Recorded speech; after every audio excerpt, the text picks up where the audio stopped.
Please let my words speak for you. As I say, good morning, God. Thank you for this absolutely beautiful, sunshiny morning. Just makes my heart feel good looking out the windows. Thank you for the presence of my family and for this opportunity to be with my family again, the family of my heart. As I open my heart, I open my mind, I open my soul, and with eagerness, I look forward to listening to Chris talking about polishing the lens. It sounds like something I need. And so, standing here, right now, in this wonderful place that I'm also grateful for, I just say thank you, Father, Mother, God, and so it is. So it is. Amen. Well, good morning and welcome. My name is Chris Johnson. I'm prayer practitioner here at Mystic Heart, and it's my pleasure to welcome you into our gathering place today. And we're going to start our time together with some musical prayers. So please join as we sing Welcome to Your Mystic Heart.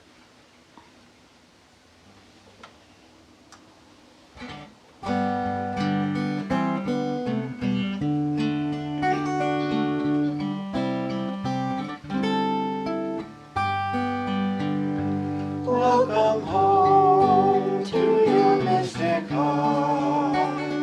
Lay aside whatever came before.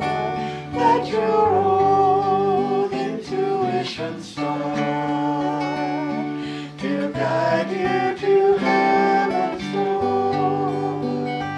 Welcome home to your mystic heart.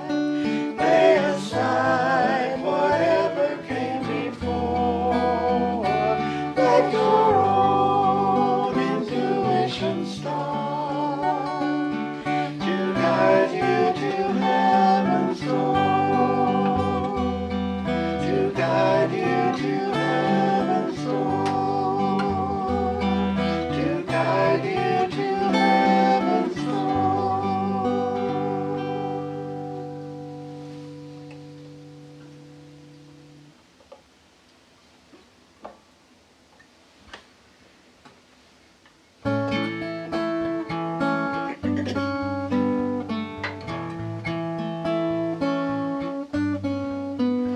In the stillness of this moment, there is peace. There is peace. In the stillness of this moment, there is peace. There is peace. And I rest and trust and breathe and know.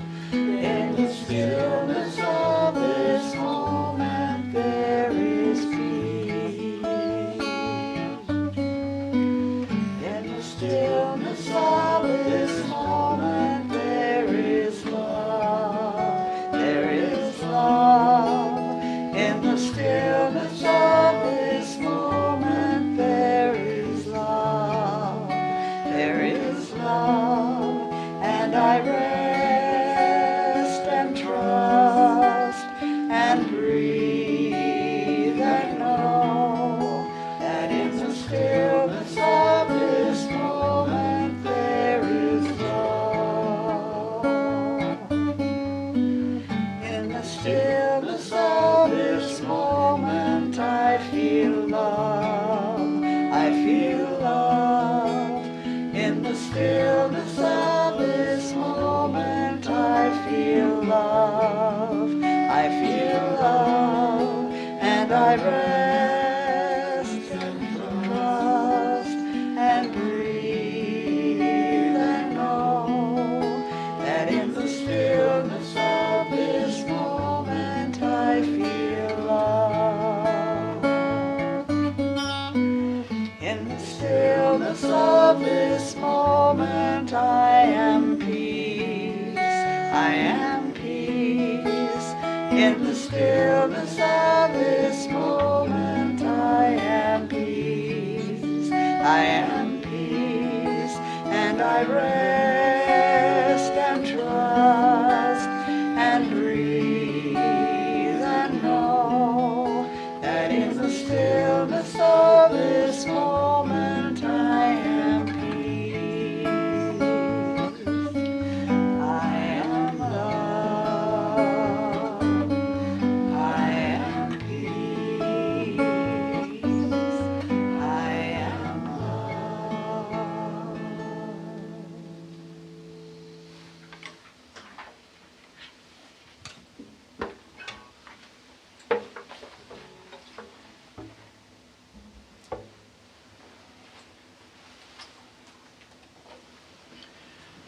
And in the perfect stillness of this moment, I know it is enough to simply be. Simply be who I am, content, aware, relaxed with all that we are, with all that we are not. I know that in this safe and loving place, I can simply be.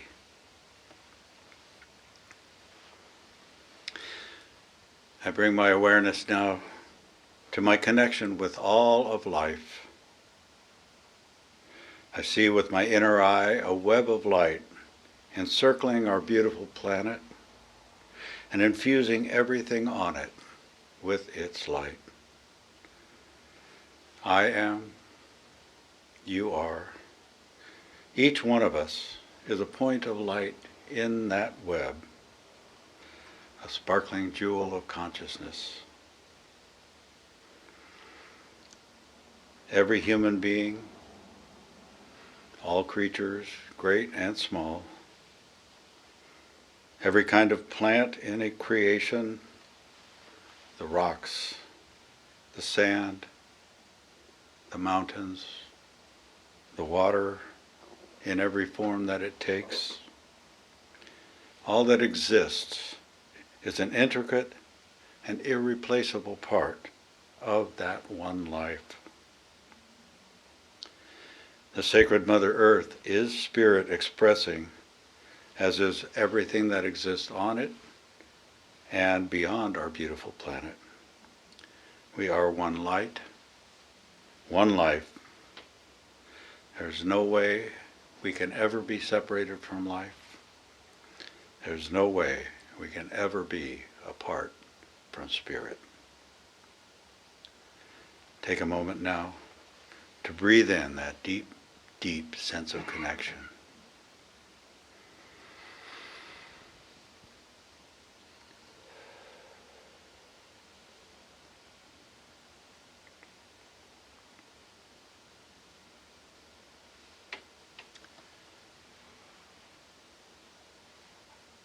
As a human expression of spirit, I am given the priceless gift of self-reflection and choice. In gratitude for these gifts, I accept the responsibility of making choices wisely, of caring for my siblings, human and otherwise, caring for our sacred Mother Earth as she gives of her nourishment, making an honorable and noble contribution to life itself, leaving the world just a little more beautiful than I found it.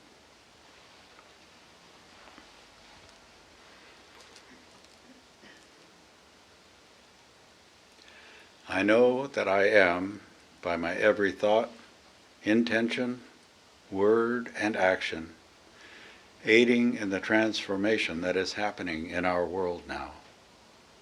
And I am grateful for the privilege of being alive at this time in history.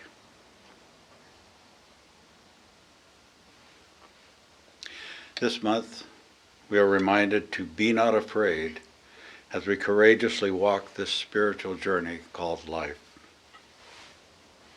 We are always viewing our lives through the lens of story. Our lives are the stories we are writing through our thoughts, through our feelings, our actions, and our words. And this week, we are polishing the lens through which we view the story of our lives, so that we may get a clearer picture of just what it is that we are creating for ourselves. As self-reflective human beings made in the image and likeness of Spirit, we have been given spiritual authority or authorship over our lives. That means that I am the author of the story of my life, and you are the author of the story that is your life. And every once in a while, it's valuable to polish the lens of our story, take a good, clear look, and check. Is my story going the way I want it to? If it keeps going this way, where might I end up? And should we decide that we don't want to go there, it's time to introduce a plot twist.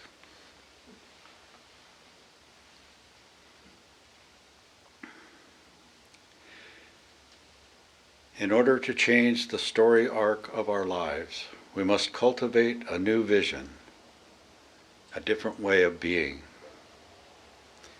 We need to write a new story. We need to dream a new dream.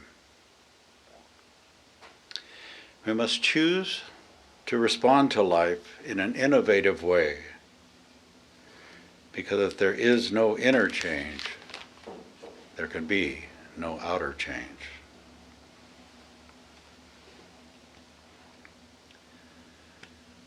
Rewriting the story of your life is a tremendous undertaking. It takes imagination, inspiration, and the courage to step outside your comfort zones.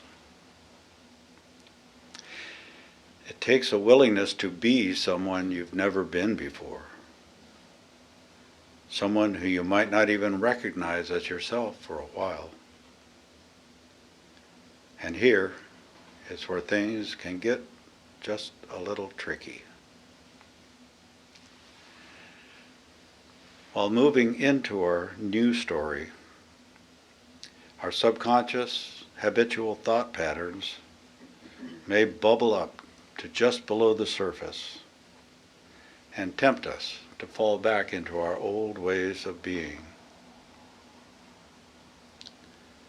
We may suddenly find ourselves reacting in the same way that we're trying to evolve out of. We seem to have slipped back into our old story.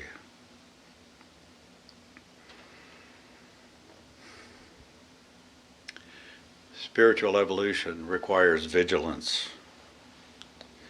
We need to be alert to when we slip out of present moment awareness and go on autopilot. We have rehearsed our old story for a lot longer time than we have the new one. It takes time for a new habitual way of being to overcome the old, much practiced way.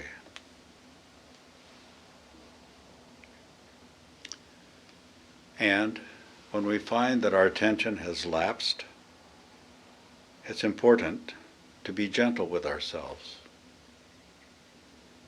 Beating ourselves up for forgetting won't help at all.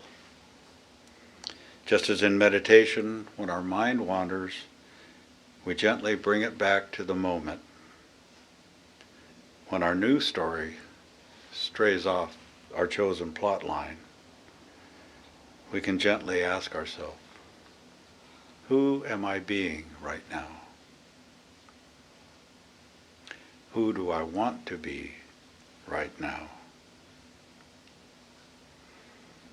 We simply remind ourselves of who we are and what we do in our new story. Like an actor who accidentally slipped into a former role from a different play, we stop and pick up our current script right where we left off and sharpen our focus.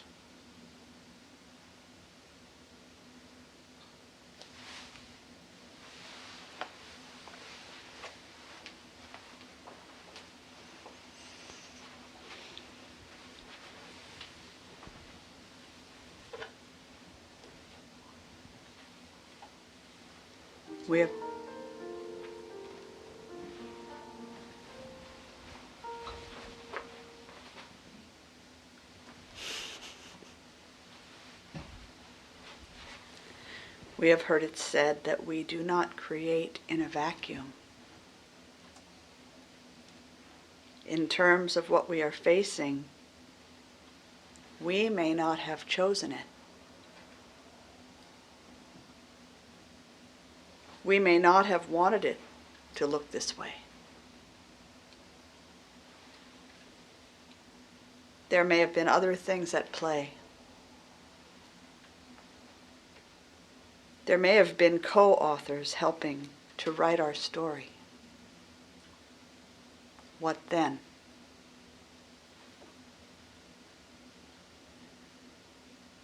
Challenging times come into all of our lives. It is in these unexpected twists and turns that stepping into our spiritual authority can really be beneficial. The work that we've done and the continued practices we keep can serve as a life preserver.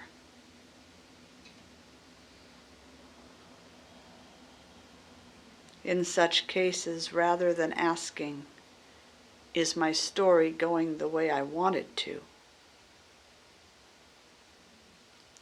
we can move into, "What am I feeling right now?"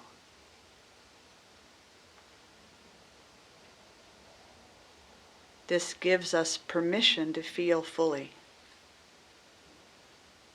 and to express those feelings in healthy ways.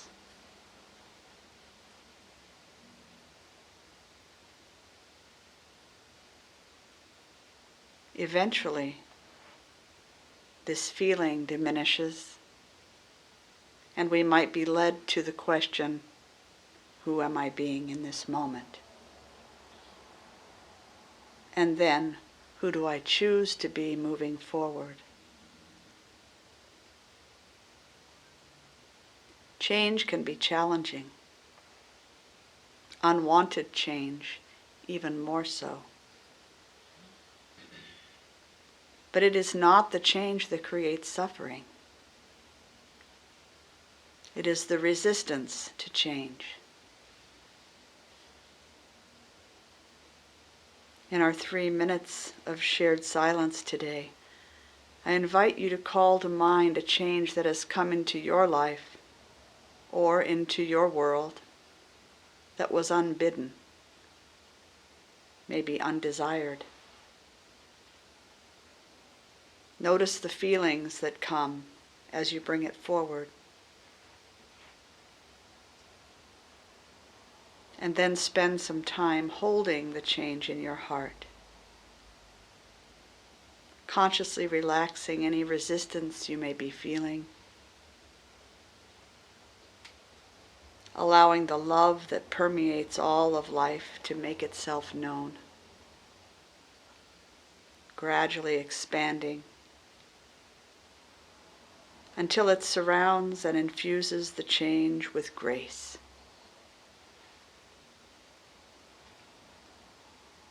Know that you are supported. Feel the presence of Spirit flowing through the change. You are loved. You are held. all is well and unfolding for the highest good of all.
Holy One, I am so grateful for your presence in my life.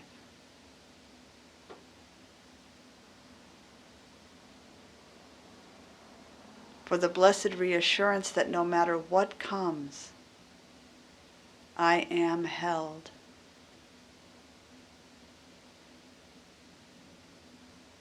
I am never alone.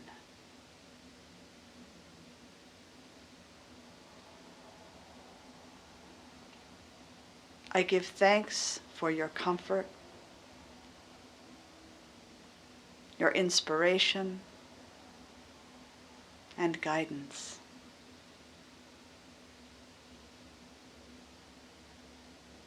I give thanks for my deep faith in the goodness of life, and for my willingness to practice that faith moment by moment.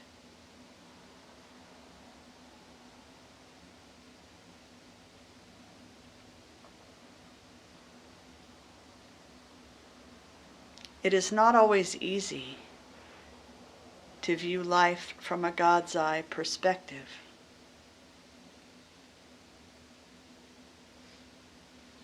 To join Julian of Norwich in her affirmation that all shall be well, and all shall be well, and all manner of things shall be well.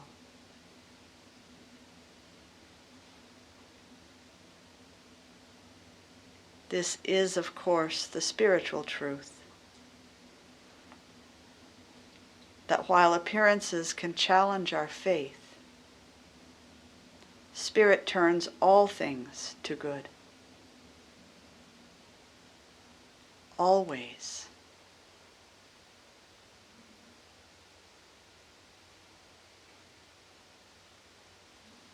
As we continue our Taizé meditation,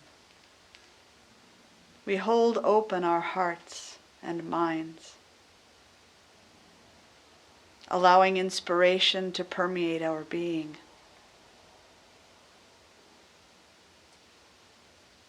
We receive the message as it comes, like the soil soaks up the rain,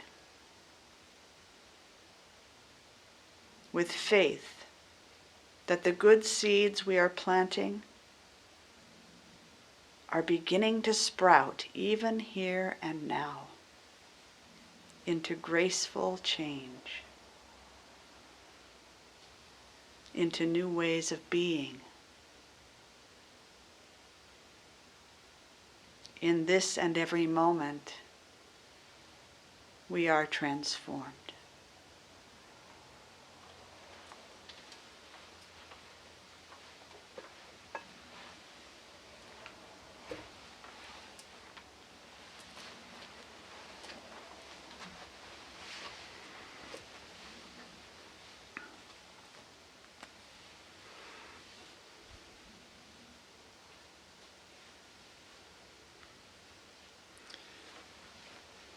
In rewriting the story of our life, we may not feel like a professional author,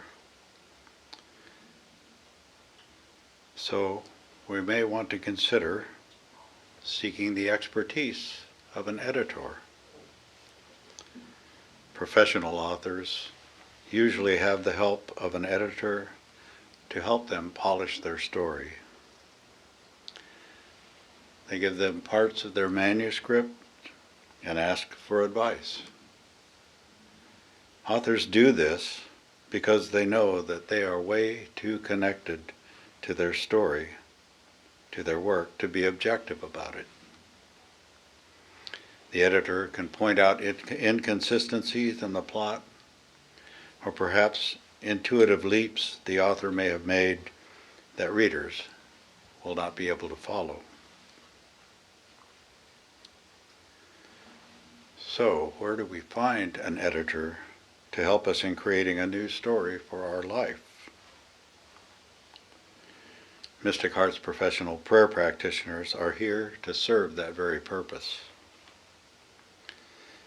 We can listen to your current story and, if needed, help you understand how things got this way. And we listen to what you desire to create in your life, to your new story, and support you with our prayers. Your personal information is always safe. Mystic Heart professional prayer practitioners are held to the same degree of confidentiality as doctors, psychologists, and other professional therapists.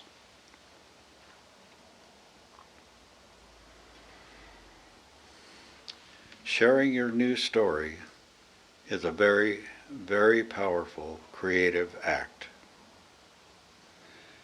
Simply having the courage to share your dream deepens your commitment to it. And it is encouraging to know that someone is beside you, cheering you on, and available for further consultation should you need it. If you are seeking a change in any area of your life, I highly recommend consulting with any one of our credentialed prayer practitioners.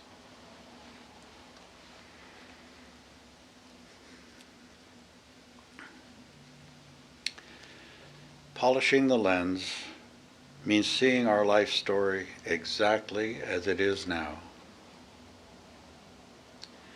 It also means getting very clear about what we want to experience going forward from this point. It requires us to commit courageously to our dream, the dream of a lifetime.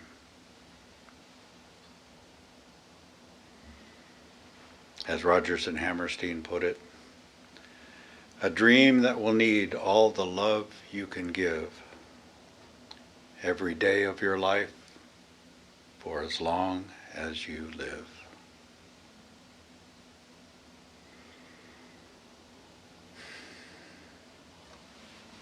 Let us pray.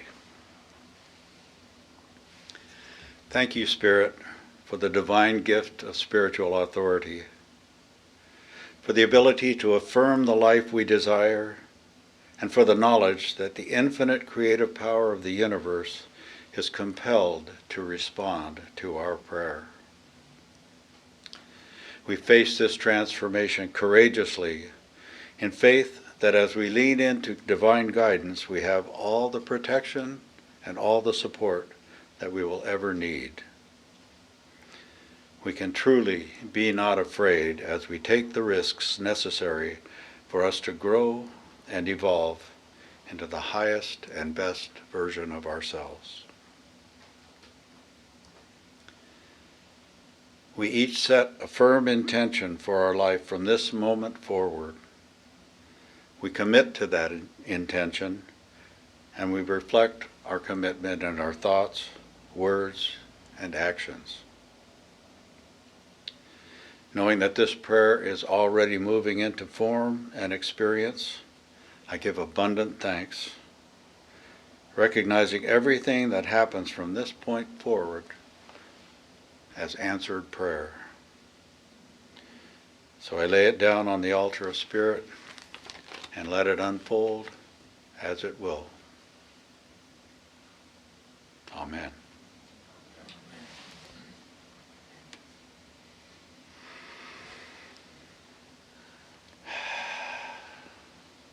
I'll take a moment to bring your awareness back into this space, gathering place 2.0, and to our beloved community. As you feel ready, look around and greet the faces of your spiritual family. They are the faces of God, the faces of beautiful souls who support you in your journey.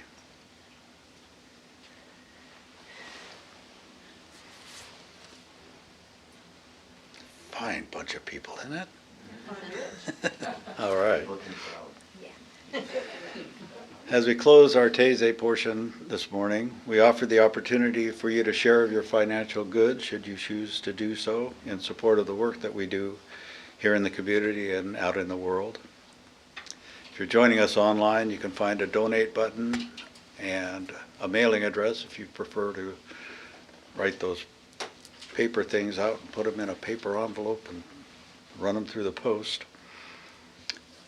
You can find all that at mysticheart.org, right on our front page.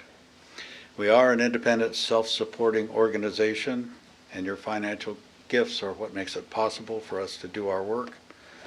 provide this terrific place for us to gather on Sundays and for classes.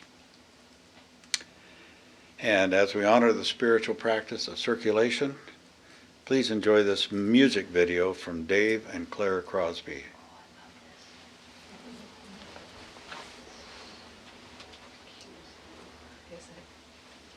I close my eyes and I can see the world is waiting for me.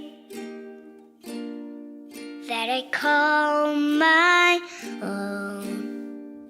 Through the dark, through the door, through where no one's been before. But it feels like home. They can say it all sounds crazy. They can say I've lost my mind. I don't care, so call me crazy. We can live in a world that we design. 'Cause every night I lie in bed, the brightest colors fill my head. A million dreams are keeping me awake. I think of what the world could be, a vision of the one I see. A million dreams is all it's gonna take. A million dreams for the world we're gonna make.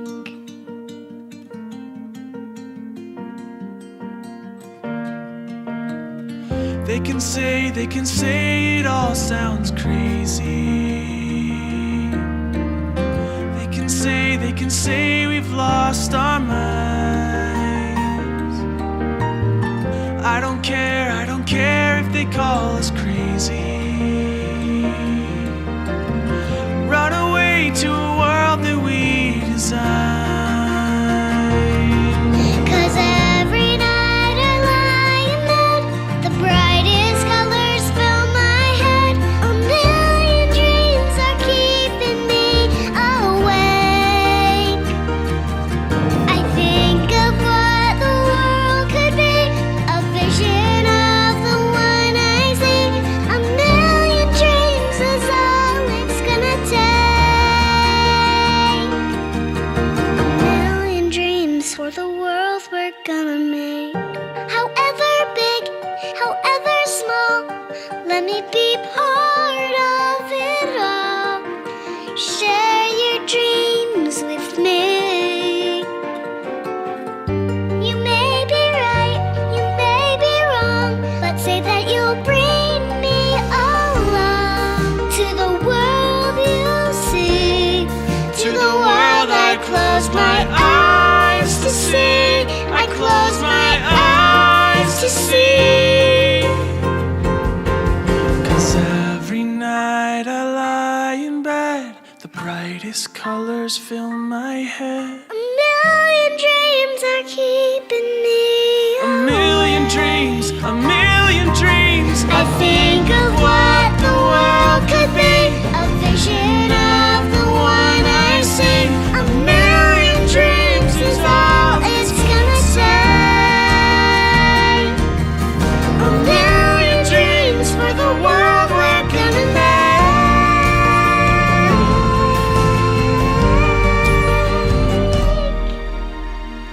For the world we're gonna make.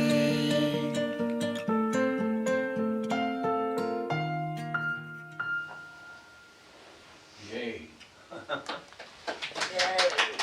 That was impactful.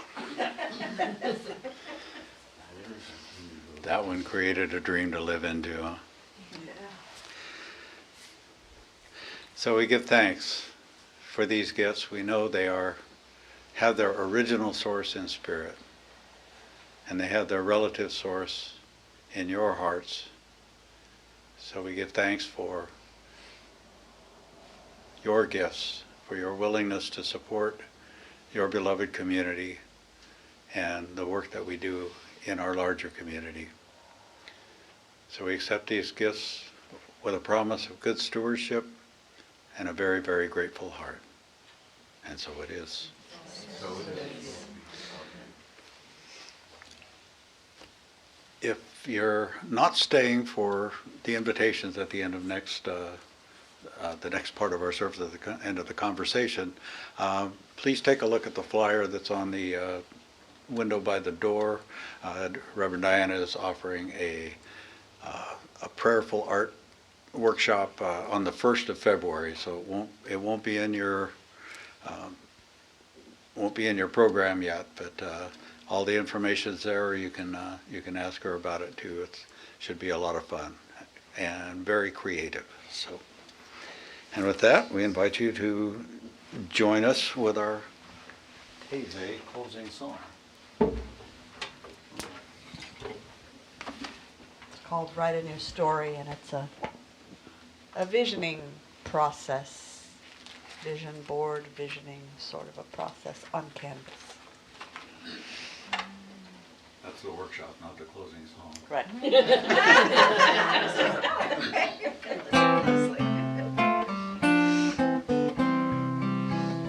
May your soul always find what it's looking for. May your heart always lead the way. May you live in peace and harmony. And may love always fill your day. May your path be strewn with happiness. May success find you everywhere. May you always embrace compassion and grace, and may God always answer your prayer. May you always embrace compassion and grace, and may God always answer your prayer.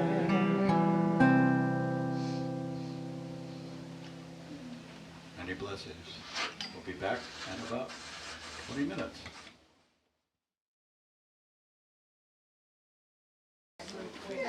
Good morning. Good morning. Let's see how loud I can be. I have no doubt you can. Good job. Did she get to practice? Right. No doubt. Okay, so please let my words speak for you as I say good morning, God. Thank you again for this absolutely beautiful morning. Maybe you want to be out running somewhere. Later. Well, I was going to say it's a little chilly. I am absolutely deeply grateful for the presence of each one here today, knowing that I will receive, and each one will receive exactly that one little bit of wisdom that we need to give us thought on during the next week.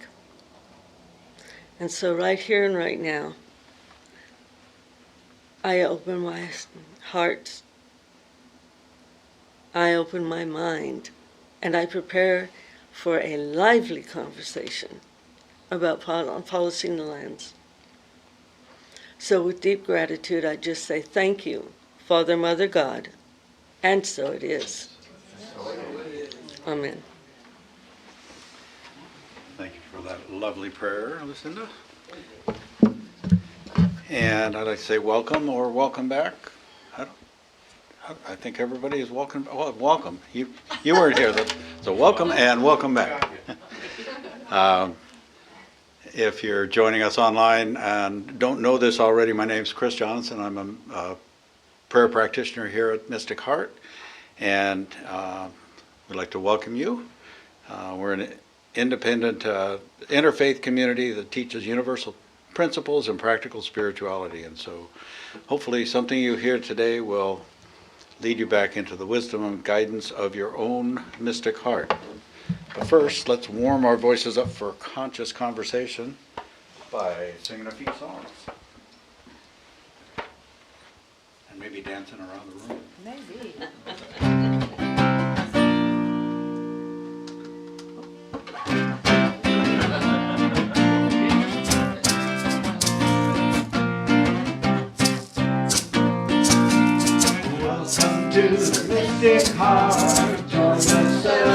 salvation. Lift your voice and sing your heart. Make this affirmation.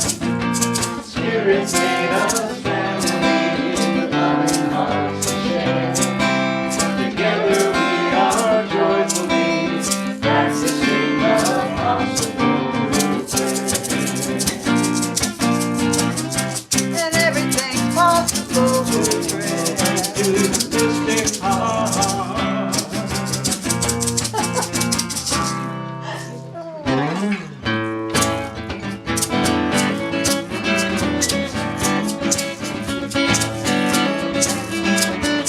Everybody get up on your feet. See the light in everybody meet. Everybody get up on your feet. See the light in everybody meet. Let us be reminded of who we've come to be. We are love, we are one big family. Hey, hey, yeah, yeah. Hey, hey, hey, yeah, yeah. Let us make a joyful sound. Here we stand on holy ground. Let us make a joyful sound. Here we stand on holy ground. Let us make a joyful sound. Hey, hey, hey, hey. Everybody, get up on your feet. See the light in everybody meet. Hey, hey, yeah, yeah. Hey, hey, hey, yeah, yeah. All right, this is your last chance for a while to get all these words out. I know. We were only a dream of a dream. This world is not what it seems. We are the wind that carries us. We are the roots of the banyan tree. We are love offered on the wings. Stretches across eternity. We are a chord in life's symphony. We are the silent awakening.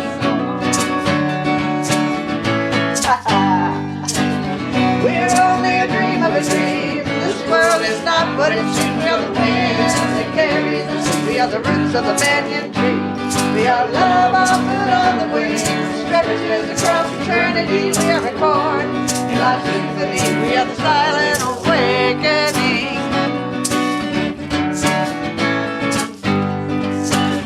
We are only a dream of a dream. This world is not what it seems. We are the winds that carry us. We are the roots of the banyan tree. We are love offered on the wings. Stretching across eternity. We are the chord in life's symphony. We are the silent awakening. Okay, last shot. Here we go. We're only a dream of a dream. This world is not what it seems. We are the winds that carry us. We are the roots of the banyan tree. We are love offered on the wings. Stretches across eternity. We are a chord in life's symphony. We are the silent awakening. We are the silent awakening. We are the silent awakening. We are the silent awakening.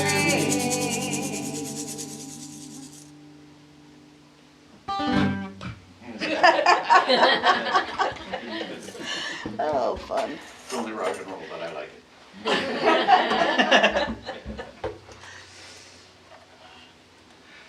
Oh, how nice to be right here.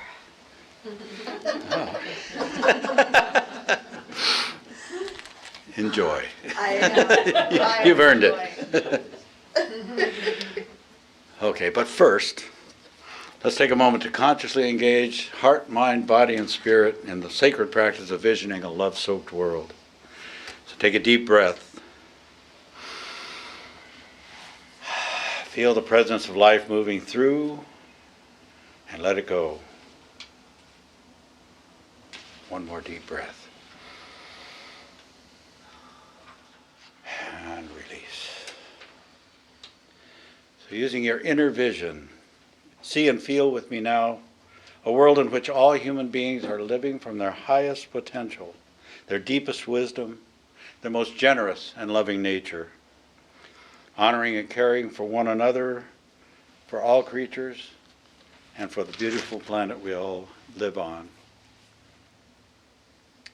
A world where all needs are met, where all beings have plenty of nourishing food, warm, comfortable, and affordable housing, a sense of safety and belonging, where mental, physical, emotional health, education, and healthy relationships are ensured by social systems grounded in integrity, compassion, and wholeness. Where all beings work and play at what feeds their soul, and all are well compensated for their service. This is a world in which all beings are valued and respected for their inherent goodness, where authenticity and vulnerability are not only welcomed but celebrated, where the peace we cultivate within shows up as a world free from hatred, free from violence. Feel and know with me now a world without greed, where generosity is the norm, where every being gives and receives all that is needed for a full and contented life. By the power of our collective intention, our powerful imagining, and inspired action, we are writing a new story. We are creating a world that works for all beings. We pay no mind to the appearances to the contrary, knowing that transformation is underway here and now. And so we walk in gratitude, respect, reverence, and humility, acknowledging the sacred in everyone and in everything. It is through our hands, our feet, our hearts, and our voices that positive change is happening as we align our actions with our vision, living these changes in our own lives with our families, friends, and neighbors. This community stands as an open and welcoming place for all who seek support, belonging, and a sense of family. We redefine church as a place of self-discovery, authenticity, kindness, and love, as we are guided to the truth that can only lie within. By the power of our deep knowing, our clear vision, and inspired action, this prayer is acted upon, answered even as it is spoken. In full acceptance of its reality, and with the deepest humility and gratitude, we release our word to the divine creative process that I call God, to the one that gets it done, letting it go, letting it be. And so it is. Amen. Doesn't that energy feel good? It's creative. Let's take another look around at the people that are here to support you on your spiritual journey. Greet one another.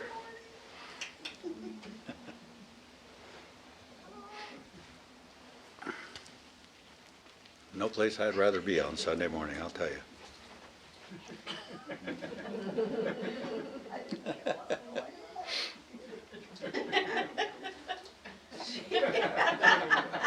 We'll just pause for the love fest a little bit here. Okay, now I feel better. All right. I feel better. I like you sitting here. All right, well, for 2025, we've been using the stories that make up our lives as a guide for our year's meditations and conversations. And if you were with us at Taizé this morning, you know our monthly theme for January is Be Not Afraid. And this year's theme is Through the Lens of Story. And our focus this morning has been polishing that lens. We've been exploring the idea of spiritual authority, which means that we have been given the divine gift of authorship over the story of our lives. I write my life story, you write yours, and that means that if we don't like the way the story is going, we can rewrite it at any time. We talk about opportunity. That's great. Sounds simple, yes? But it does require us to do the work it takes to extricate ourselves from our old story. And that's a story that has decades of momentum behind it. Or perhaps inertia. Momentum is a type of inertia, I guess. We must take a bold look at the story we are leaving behind and what parts of it may still serve us well. Then We must be sure that our new story is solidly based on a crystal clear intention and vision for our future. This is not a journey for wimps. We build this solid foundation by making sure that the story we're telling ourselves about where we are starting from in consciousness is absolutely true. This is no time for fiction or fantasy. So let's explore together. We've all changed stories many times in our lives. So what are some of the ways our lives change direction? New jobs. Okay, often we change jobs and that creates a whole new surroundings for us. We get married. We get married, Children. children, New church. new church. You're here. Oh, we found ours though. This church. What else? Education, like a new class or a new book. Okay, yeah. Yeah, I was thinking of the transitions from, we make from school to college, and then from college into the workplace. Marriage come up. Getting unmarried is another change that happens for some of us. What else I have here? Yeah, change. Oh, how about retirement? Is anybody that's retired, did anybody have a little difficulty redefining who you were at retirement? Oh, yeah. Yeah, it was. That's why I went back to work. Actually, so did I guess. I was gonna say, so did I. Unretirement? Retirement. Well, that's retreading then, right? Reading, that's right. Just new story. So how did we have to rewrite our story to accommodate that change? My story used to be I'm a teacher, professional educator. Bob? I found when I retired and I got involved in projects at home, projects at church, I felt, where did I ever find time to go to work? That's beautiful. I'm with you, Bob. Very true. Perfect. Very true. You discovered shenanigans. That's your thing. Yeah. Shenanigans is work that's your idea. Right. What a beautiful author you are.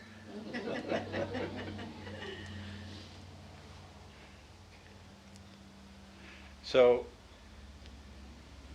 before we can identify with our new job or our new way of life, we have to disidentify from what we're leaving behind, don't we? I'm no longer a public educator. I'm no longer a surveyor. That's older. Or if we get married, I'm no longer a single dude. You can't continue acting like that. So anyway, that's another story. We're not going to go there. Or we have to disidentify with an old belief system or an old church, as you put it, if we're no longer part of that. Okay, and as Diana mentioned in her meditation earlier in Taysay, sometimes we're not the one that initiates the change in our lives. We don't do that on purpose. So often life changes are due to outer circumstances or other people. So does that mean we lost our spiritual authority? We've lost the authorship of our story? No. You adapt the story. What's that? You adapt the story. Okay. You have to edit. That's just a plot twist. It is a big plot twist. Yeah. And then we go from there. Yes. So our spiritual Okay. authority is in how we deal with that unwanted change, perhaps. Yeah. And my take on it is, I was thinking about this during the meditation when he said, think about a change that was, that arose externally. Was it a choice? All of those have ended up serving me better in the long run. Wasn't possible for me to see the blessing at the time, but in hindsight, it's, whew, glad that's over. So,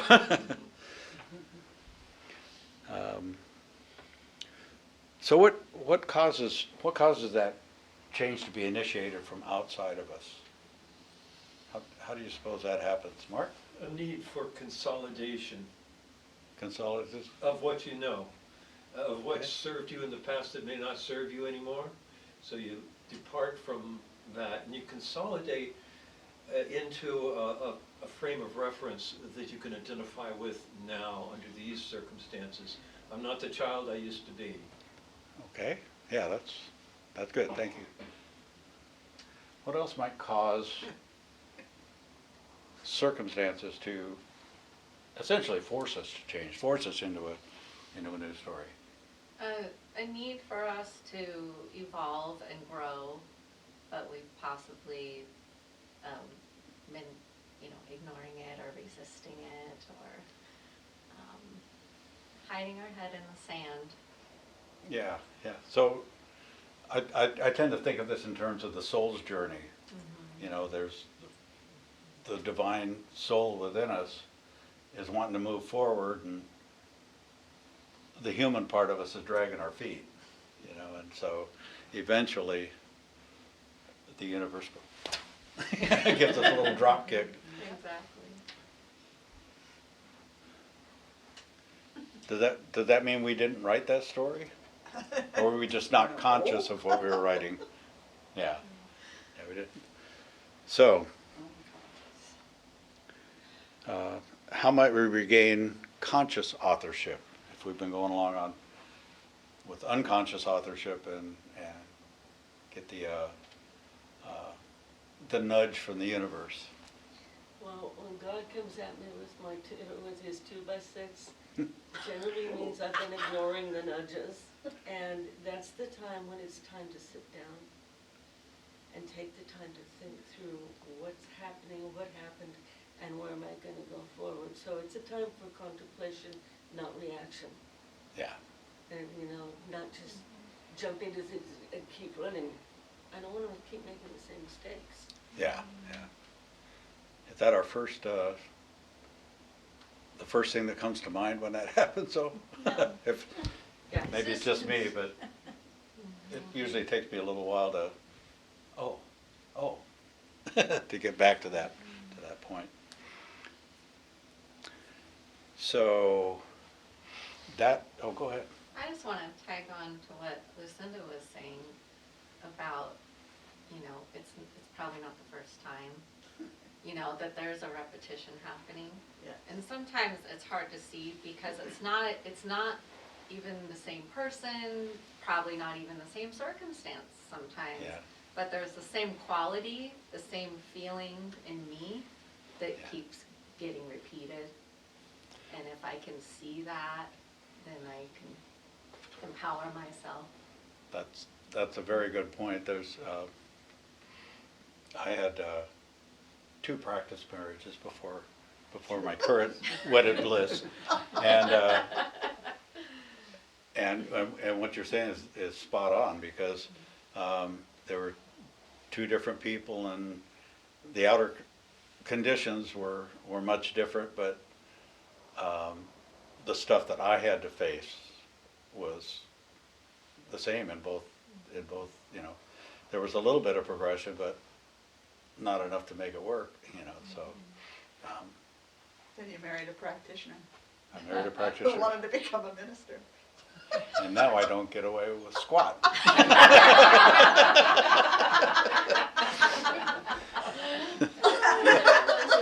Which is what you chose. Which is what I chose, yeah. And I think that choice was at a soul level. Part of me knew that's where I needed to be, and part of me just got tired of not learning from my mistakes also. So again, if the role you're playing doesn't suit you anymore, you have to rewrite the role. So to regain conscious authorship, we really need to polish the lens. We really need to take a unflinching look at exactly where we are, and again, stop. There's no room for fooling ourselves in there. Chris, I like to go with that lens idea, and the idea being that as you perceive your world and your life through that lens, there are distortions. This is why it needs to be cleaned. Yeah. And you see things that you think are real, but really are not. They need to be upgraded, and as they are, attitudes, self-attitudes about self and others can change and evolve and become more functional. Yeah. Yeah, so get those distortions out of the way, get the fuzzy parts of the picture, bringing those into focus and Right, you see how that's objective as well as subjective. We need to have both of those happening at the same time. yeah. And that's one of the reasons I was talking about, use a prayer practitioner or even just a prayer partner. When you're sharing your dream with somebody else, they can provide that objectivity, because we can't get any distance from our own life, right? We can't get that fly on the wall perspective. It's we're too much in it, and so that is a good point. Sometimes it's not just obscured, but sometimes we have complete blind spots. And having that person in front of us can help point to the blind spots as well. But then we have to be open. Someone is saying, here's what I'm seeing, and it's your blind spot.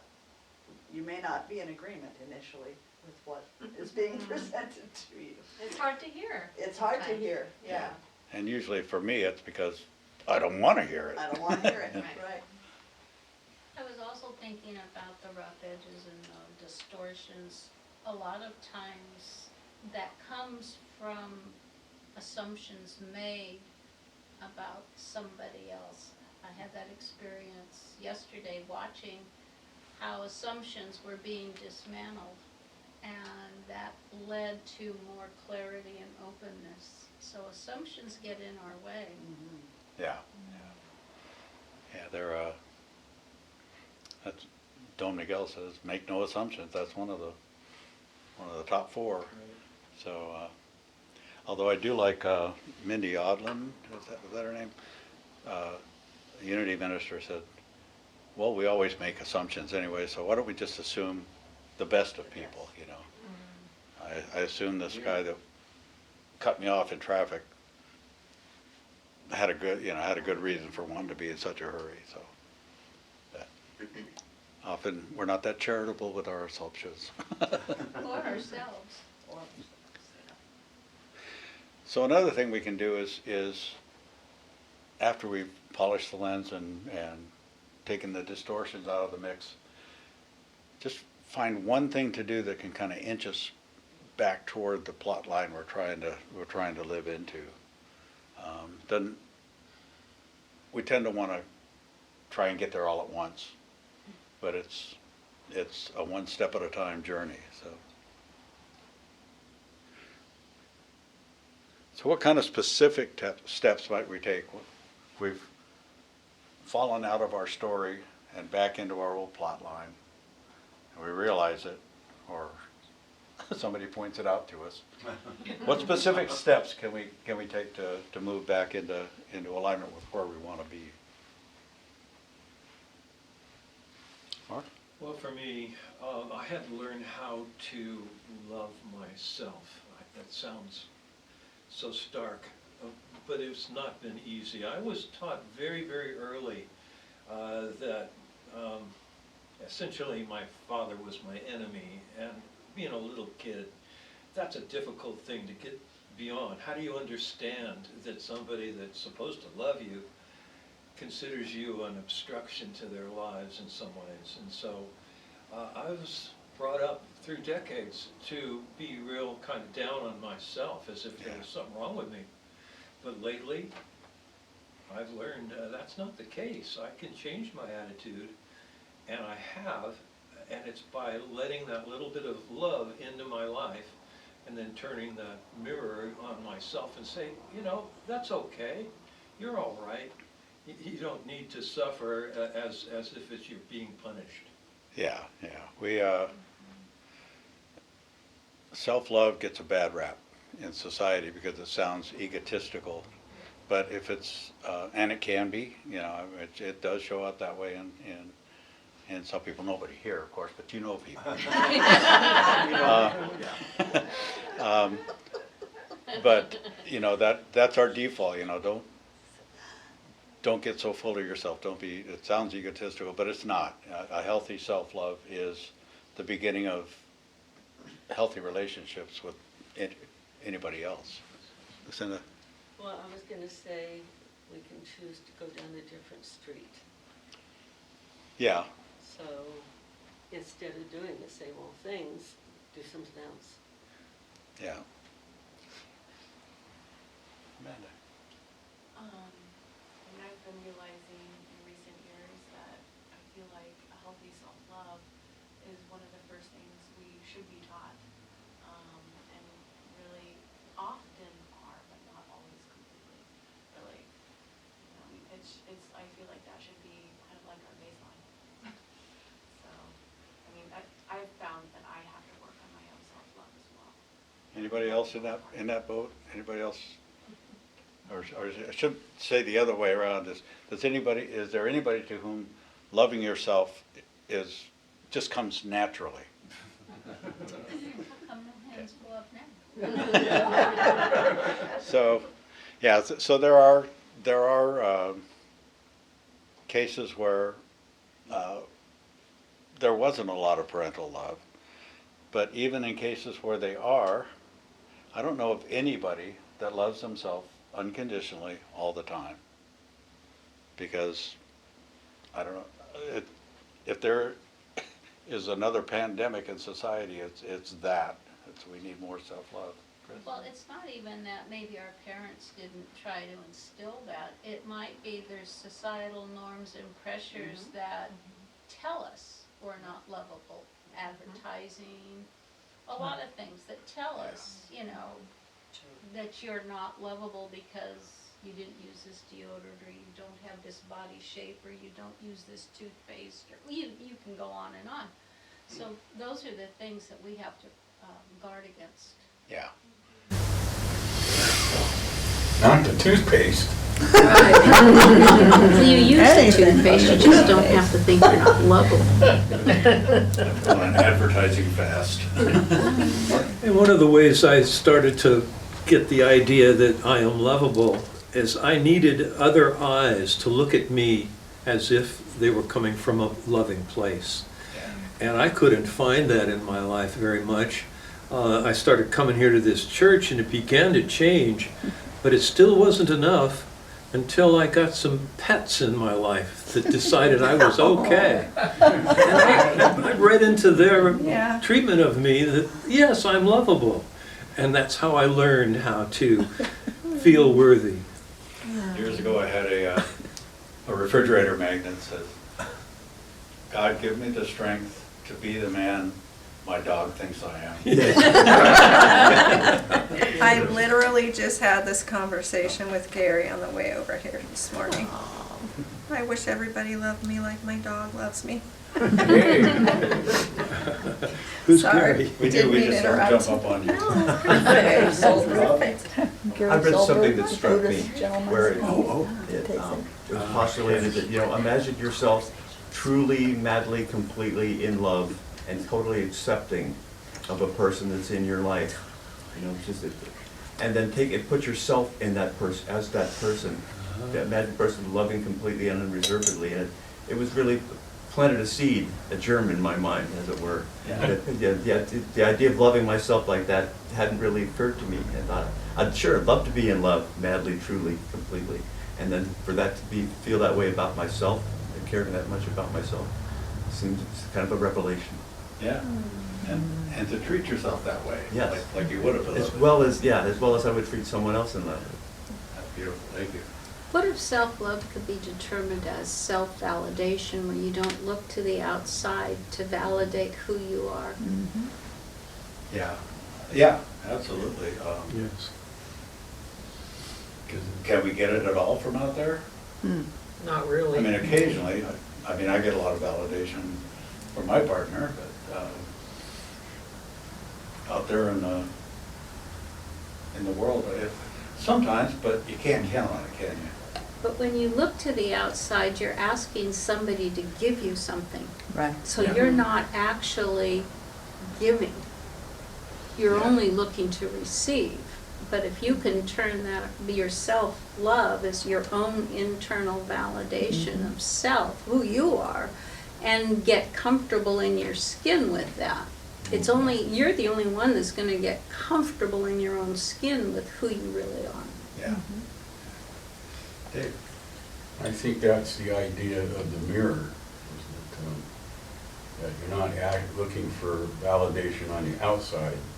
You're reflecting on your image and going, seeing where you are, what image you're creating. And so the more you polish that mirror, the clearer the vision you get to see of who you are. Yeah, polishing the lens is polishing the mirror. Right. It's just, and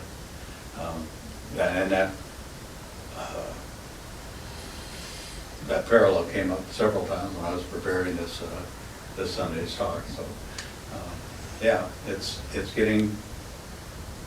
realizing that what you're looking at is the story you've written, whether it's because it's coming back at you through somebody else, or whether you're in meditation, contemplation, and you're really getting a good look at the way you're responding to life, and sometimes maybe not liking it, not liking what you see. I think what can be super neat is when you are that, when you're becoming more of I amness, then you do receive from others as far as that mirror, and it can be a really cool, pleasant surprise. I came from church one Sunday a few weeks ago and went to Costco, and on my way strolling by, this gal was sampling protein drink, and I took a drink, and she said to me, "You have Christ all over you." And I was like, "Thank you. Have a blessed day." And I went on, and I was like, "Wow, that was cool. That was so random and cool all at the same time." At Costco. Right? Of all places. So, yeah, and we do have the Christ within us, all of us, all the time. Yeah. But I think when we gather together, like wherever two or more are gathered together, there am I also, that whole, it comes out, it shows, it, I don't know, polishes up our aura or whatever it is, what if the people notice that, that we might be smiling a little more sparkle in our eyes, but.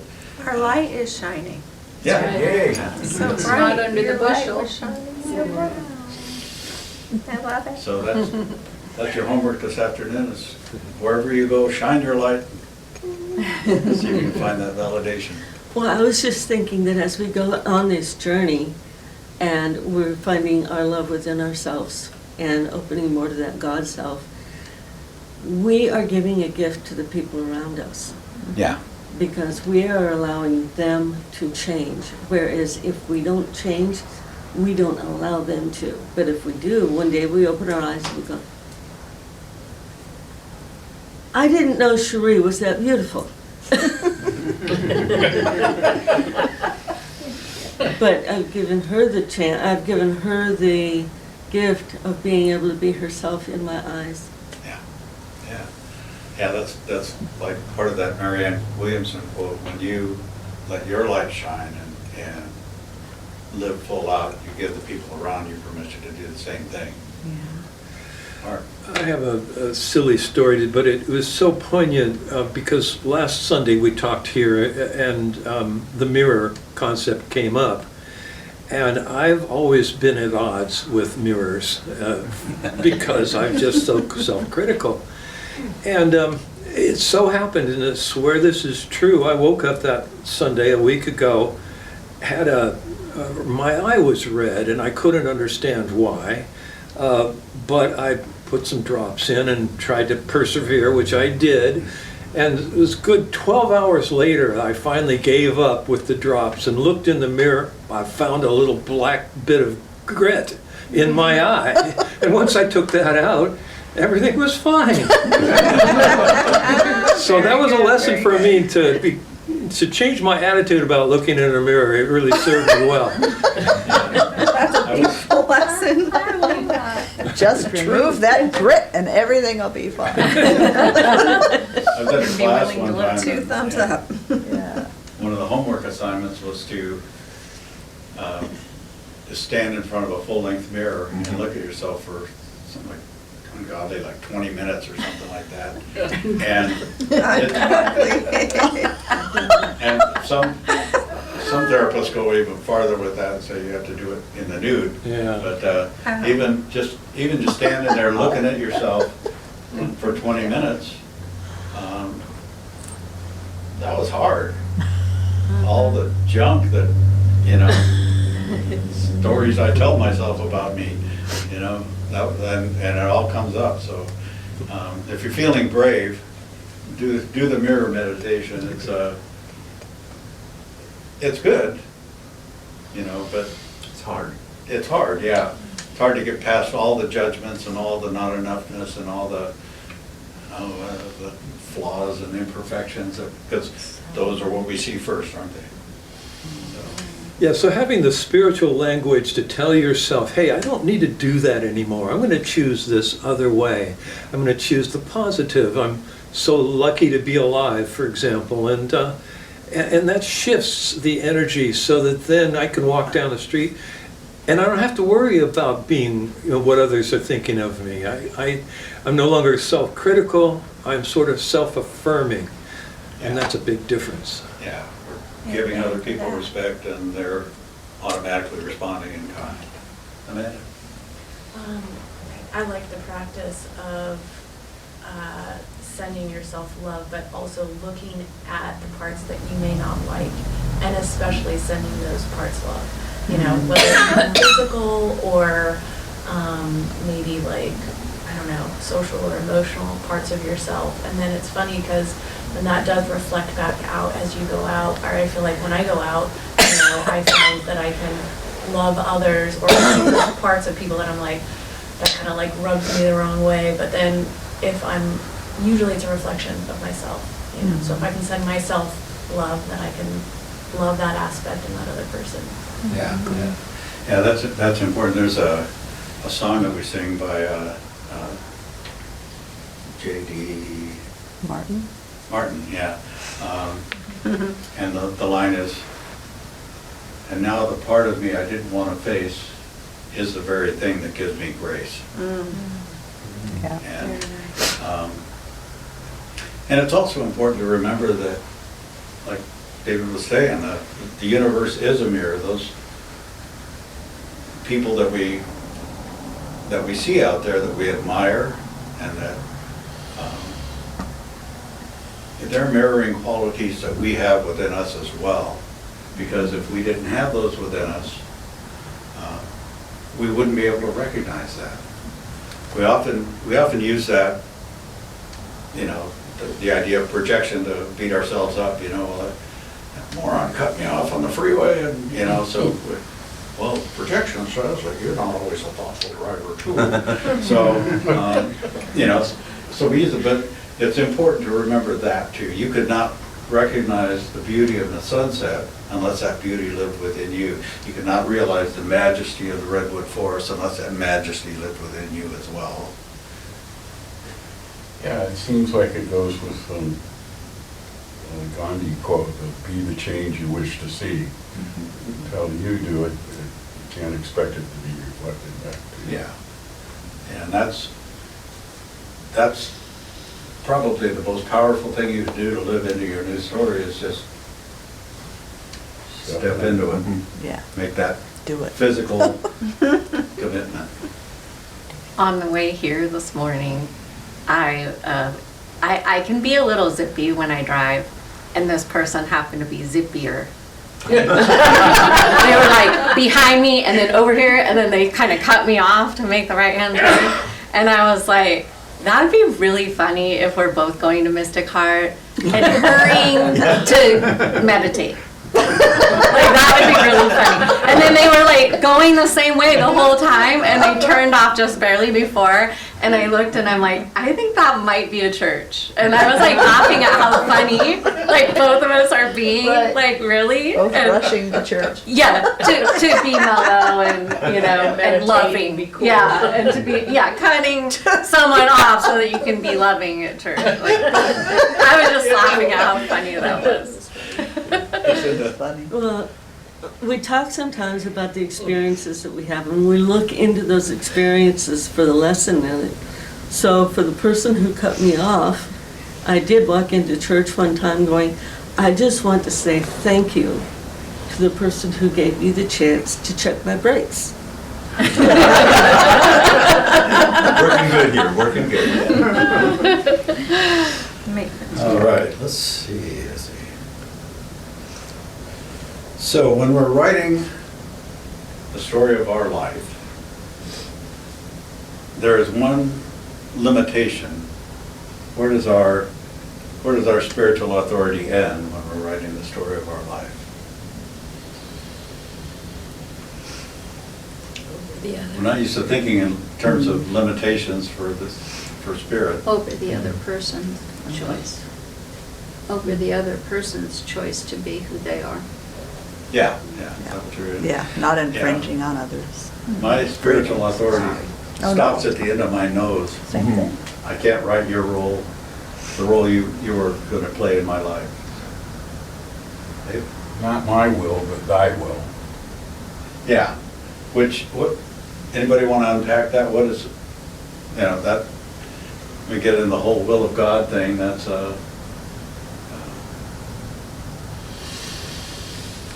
we think of a willful father, that kind of thing, but I don't think that's what it is.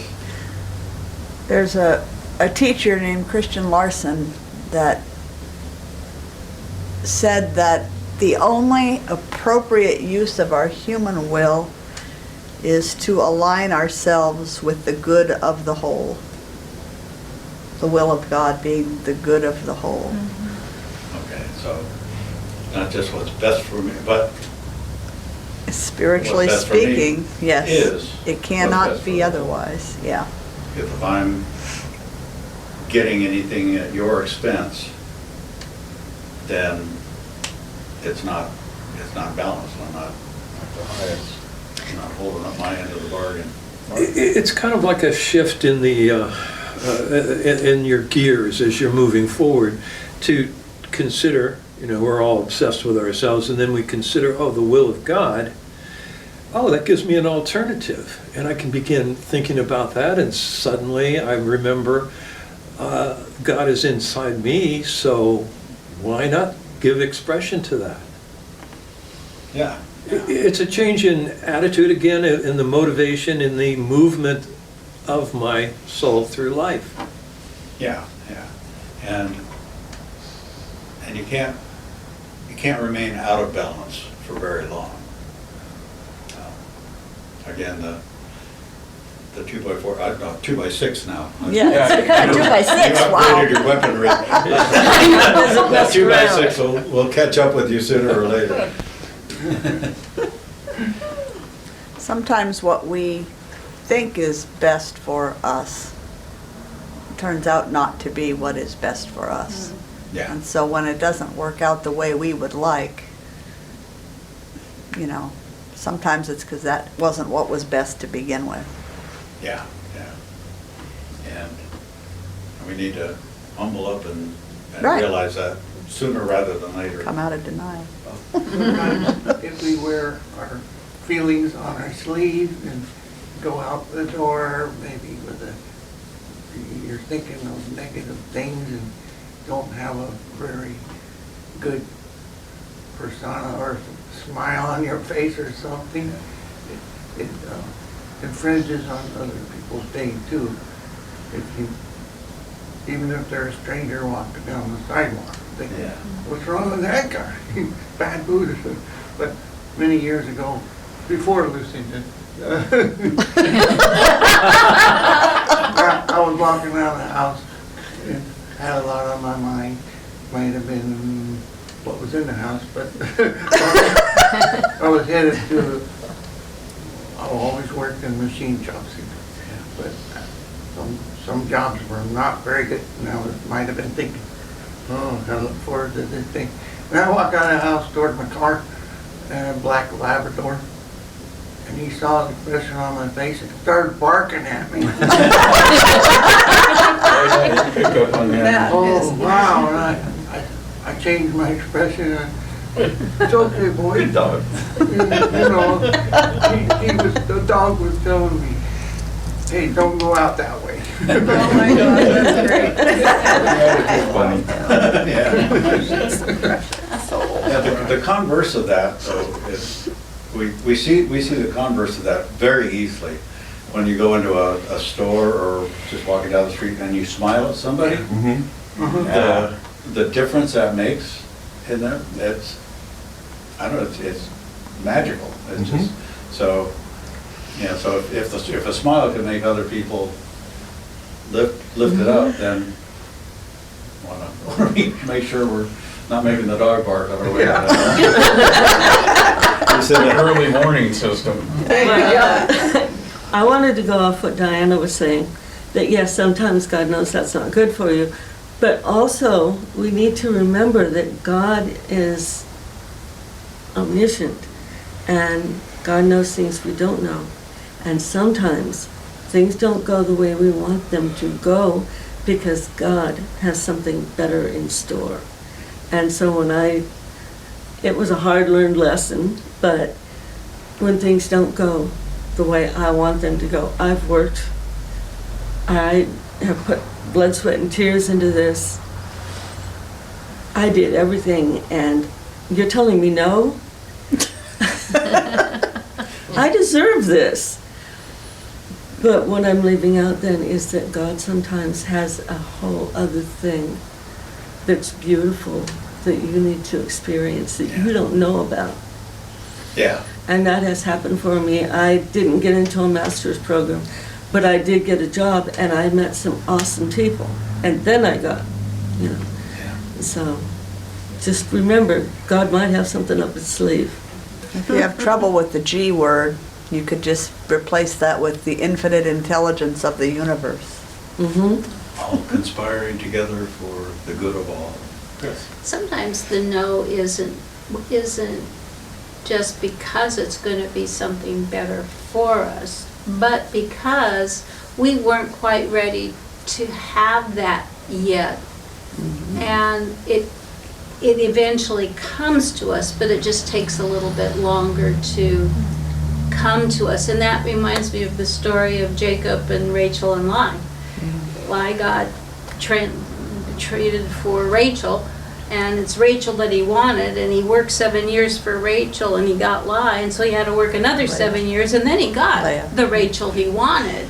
So, I mean, I think we have to recognize that sometimes the divine order is there and we are just a little out of the alignment with the order. We're impatient? Yeah, You that's mean? the word I was going to use. Yes, human beings impatient? Yeah, I'm very clear that, well, Diana and I met over 30 years ago, and there was an attraction there, but it wasn't time, If I had gotten what I wanted and deserved at that time, we probably would have crashed and burned 25 years ago. So, but later on, it it was time. I was ready, she was ready, and, you know, so you're right, yeah, you can't rush God's timing. Or our consciousness readiness. Yeah, yeah. Can't cram consciousness. So what are the spiritual tools we use to rewrite our story? What are some of the divine gifts that we are blessed with that we can use to change the plot line of our lives? Forgiveness. Forgiveness? Spiritual practice Spiritual practice? In general, but we could name them. What's that? In general, but we could name all of them Yeah, if we yeah. want. Well, All seven reflection pillars. would be one of them. Yeah.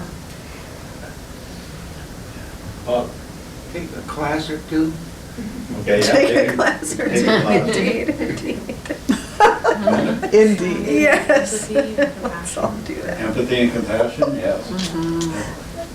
Letting go of the past. Letting go of the past. Letting go of the past and forgiveness kind of go Right. hand in hand, don't they?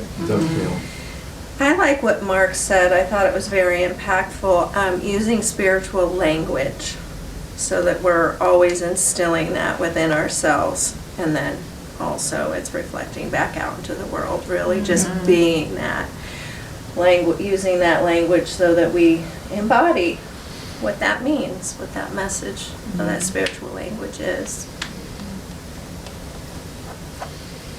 Emotional intelligence. Emotional intelligence, yeah. With ourselves and in our relationships with other people, absolutely. I've found here lately sometimes that internal affirmations have been helping me. So instead of I'm always sleepy, I know I am a ball of fire. And every time I feel the sleepiness come on, I am a ball of energy, I'm a ball of fire. Goodness gracious, great balls of fire. That's great. So, if you're gonna write a story, let's take it out of the story of our life. If you're just gonna write a story, where does that story get created? The imagination. Imagination, absolutely. So I think our imagination is what opens the door, opens a vision for us. And then our spiritual practices, our emotion, our affirmations, prayers, meditations, visualizing ourselves in that picture. What does it look like to walk that path? I think we need to be careful and know what the past, we want to know what we want to get rid of from the past or what we want to release, but we need to not throw the baby out with the bathwater, that sometimes things coming from the past show up in the present in ways you wouldn't expect. Yeah. And so maybe just see what we want to see, but not make it a thing we're going to get rid of the whole past. Because when we talk about changing the story, we can start thinking about, well, then we have to get rid of everything from the past and start fresh. And I don't think that's true. Right. I've been realizing lately that a lot of things that I set in motion a long time ago are starting to picture out in my life now. And if I had completely changed the story, I don't Yeah. think that would be happening. Yeah, I've seen that a lot in New Thought with people who've been wounded by previous experiences in Christian churches, and it's I call it bathwater syndrome. They throw the baby out with the bathwater. They throw all of the edifying stuff, all the spiritual truths they learned as a Christian out with the whatever injury was the cause of them leaving that church. So, and that's what we see with deconstructed Christians, and then they reconstruct their Christian faith, but in a way that that makes sense to them and that is in alignment with spiritual truth. Yeah, let's remember that this is a process of healing ourselves. And what do? When you heal, you take off from what has been and you move it into what serves you better now. So in that healing process, you've been wounded. We've all been wounded in various ways, but healing is possible. Important to remember the word healing comes from the same root as wholeness. So really healing is about revealing the wholeness that's there underneath already. Letting go of any idea that yes, we've all felt wounded, and in truth, we've never been wounded. We've always been whole. So allowing ourselves to grow into that, knowing that healing is just acknowledging your own wholeness. Yeah, yeah, so I hesitate to separate out our spiritual being from our human being, because it really is holistic. One. But, Yeah. But for the sake of illustration, our spirit could be thought of as that part of us that was never born, can never die, and has never suffered, has never been harmed in any way, shape, or form. Our human personality, our human body may have been injured several times, but there's a part of us that remains whole and unbroken, no matter what the appearances are. So, and that's what we try to get back in touch with. That's the wholeness that can be, that, what do they say, there's nothing to be healed, just wholeness to be revealed, or truth to be revealed. So, okay, I got one more question for you. What's the most important and powerful step to fulfilling your dream, or to moving into your new dream? The single most empowering. Embodying it. Embodying it? I would say action. Action. I would say being willing. Okay. I want to say open and willing, because I feel like they go together, but open or willing. But to me, they're the same. Believing in it, having faith in it. Okay. Oh, yeah. And that's why you have to have a sense that I am worth it. You know, belief is one thing, but knowing that you've got everything you need to rebuild and to heal completely and assume this new way of viewpoint of life in the time that you're given. It's such a gift to have this time for these changes. Yeah, so moving you have to believe in your dream, you have to accept it, you have to believe you're worthy of it, and then Move your feet. Take a step. you have to commit to it. And you don't commit by saying, I'm committed to this dream. You commit by Action. by stepping into it. Yeah. Dan Millman tells a great story. He's with a sage and they come to a fork in the path, and he says, which way do we go? And she says, well, that's for you to choose. And so they stand there for a little while, and she goes, well, are you going to choose? And he says, I have chosen. She says, no, you haven't. You choose by taking this path, taking the step on that path. So that's the C word, commitment. You have to commit to your new story. Does that mean it'll be smooth sailing? Not necessarily. You might fall back into your old patterns and fall back into your old patterns. But that commitment and a constant moving toward your goals is really the most powerful step you can take to make a change in your life. And the way your mind works, taking that step is a commitment to learning another way of being, learning concept. Yeah. It's we can say we're committed to something internally, but that outward expression of it really puts us into that picture, puts us into the a new story. Sometimes we can say, well, I don't know what that next step should be. Yeah. Part of the process is sitting down and listening. And I think for something that we did, we had talked for years about moving to Reading. Yeah. Even meditated on it, all kinds of stuff. But it wasn't until we put the house up for sale Yes. Oh, Imagine that. that things started working. So we had to take the first step. And sometimes you just have to think about, okay, let that small voice within help you decide what that step should be. Yeah, yeah. And let go of fear. And were you 100% sure everything was going to work out when you made that commitment? Wasn't sure, but Yeah. Yeah, one of our nagging fears was we had to give up our tax rate that we had up there in Red Bluff, which was low because that was 26 years ago.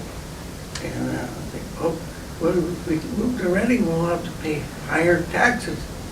Yeah. And finally, I started looking into the tax laws, and lo and behold, it said you could transfer your low tax rate as long as you don't get greedy and buy something for more than what you sell your old house for. Yeah. So we bought a cheaper house and that solved our problem. And it did come to, I got a notice from the tax board, yeah, and it put down, and in fact, they sent us a refund on what we paid when we bought the new home. Yeah. Yeah. And so that when you trust that you're Yeah, it was, in the flow, then yeah, you're supported in ways you couldn't even imagine. I had just assumed that, I didn't know about that law, and that real estate lady, who looked it up, said, you're right, and she gave us a stack of papers about it, and I just assumed that we'd be slammed with higher taxes. Yeah. you have to have faith. Yeah, faith. And that's, every commitment is a leap of faith. And that faith is reward. I was thinking of that Indiana Jones movie where you can't see the bridge, but you just, Yeah. Yeah. somehow the bridge appears. All right, any other thoughts about spiritual authority or authorship of your life? Okay, well, I'd like to close with an excerpt from the Four Agreements by Don Miguel Ruiz. This is the beginning of a new understanding, a new dream. The dream you are living is your creation. It is your perception of reality that you can change at any time. Imagine that you have the ability to see the world with different eyes, whenever you choose. Using your imagination and your new eyes of perception, see yourself living a new life, a new dream, where you don't have to justify your existence. You are free to be who you really are. Imagine that you have permission to be happy, to live without fear of expressing your dreams, free to ask for what you need, and say yes or no to anything or anyone. Imagine living your life without judging others. You don't have the need to be right, and you don't need to make anybody else wrong. You respect yourself and everyone else, and they respect you in return. Imagine living without the fear of loving and not being loved. Imagine living your life without being afraid to take a risk and explore life. Imagine that you love yourself just the way you are. You love your body just the way it is, and you love your emotions just the way they are. You know that you are perfect just as you are. Once you feel what it means to live in a state of bliss, you will love it. You will know that heaven on earth truly exists. This way of life is possible, and it's in your hands. Moses called it the Promised Land. Buddha called it Nirvana. Jesus called it heaven, and the Toltecs call it the new dream.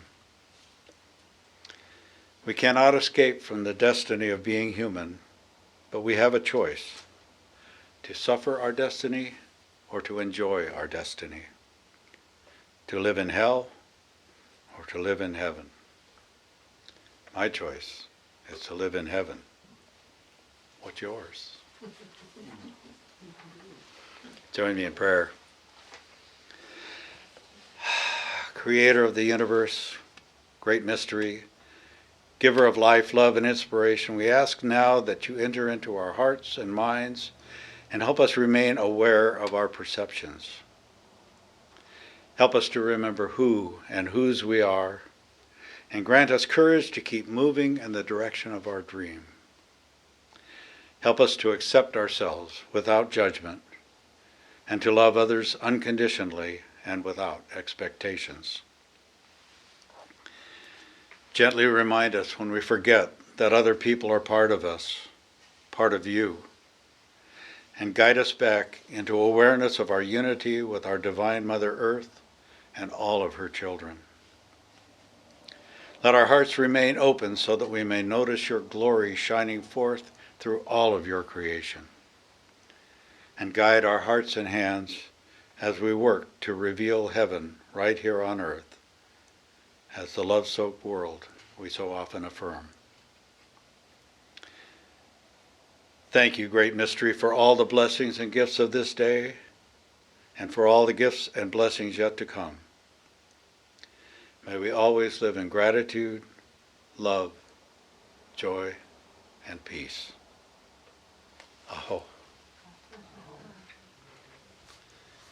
Thank you so much for joining us here today. I'm going to bring this part of a morning to a close, but before, we'd like to invite you to take part in the celebration of the work we're doing by sharing your financial good if you choose to. If you're at home, you can go to mysticheart.org, find a donate button, find our address if you'd like to mail a check. And we are an independent, self-supporting organization. It's your financial gifts that sustain us and give us this awesome place to hang out.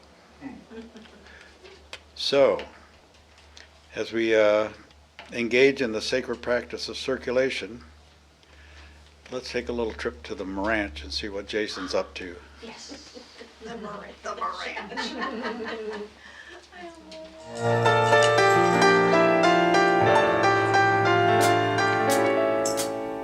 Who it is that you want me to be, I can't be. I can only do me. I can only go where life takes me. Yeah. Who it is that you want me to be, I can't be. I can only do me. I can only be how God made me. Yeah.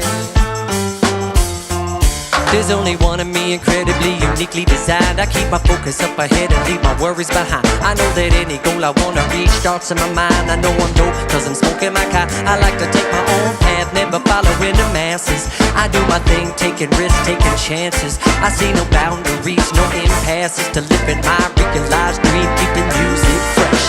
You do you, I'll do me. Together we'll make harmony. Together we make the world go round, round, round, round. You do you, and I'll do me. Together we'll make harmony. Together we may dance differently, but it's all good.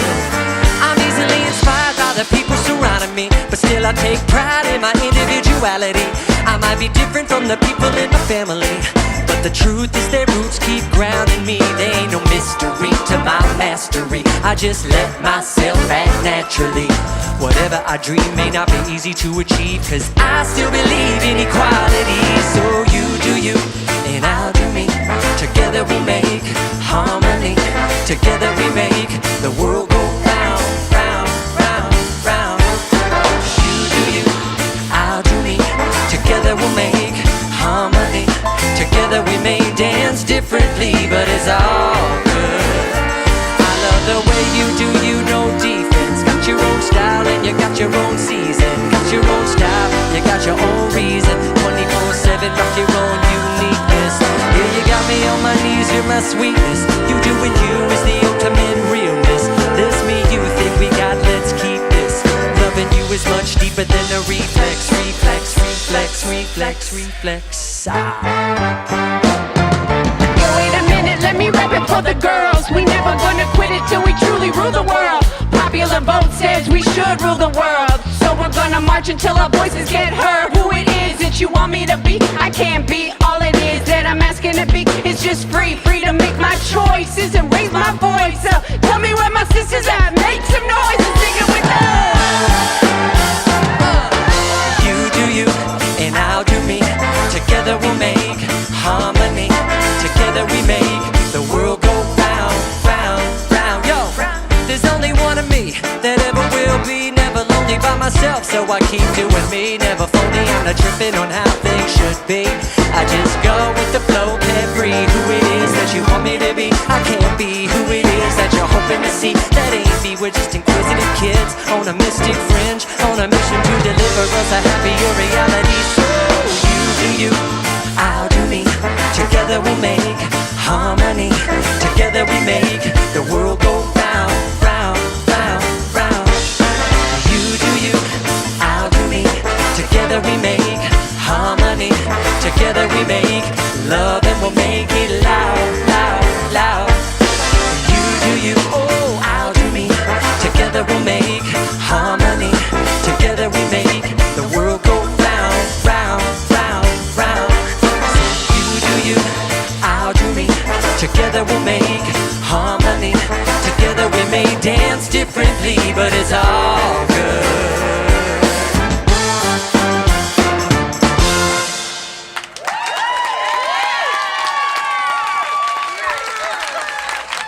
MC Flow.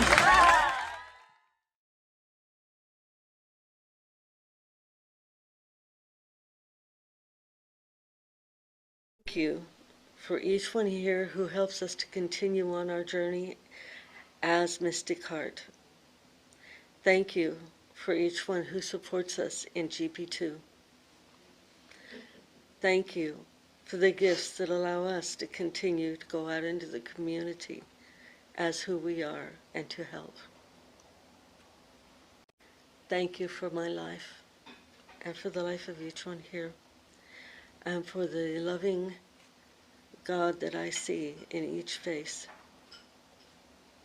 In deep appreciation and deep gratitude, I say thank you, Father, Mother, God, and so it is. And so it is. Amen. And so right now, let's go ahead and close with our awesome closing song.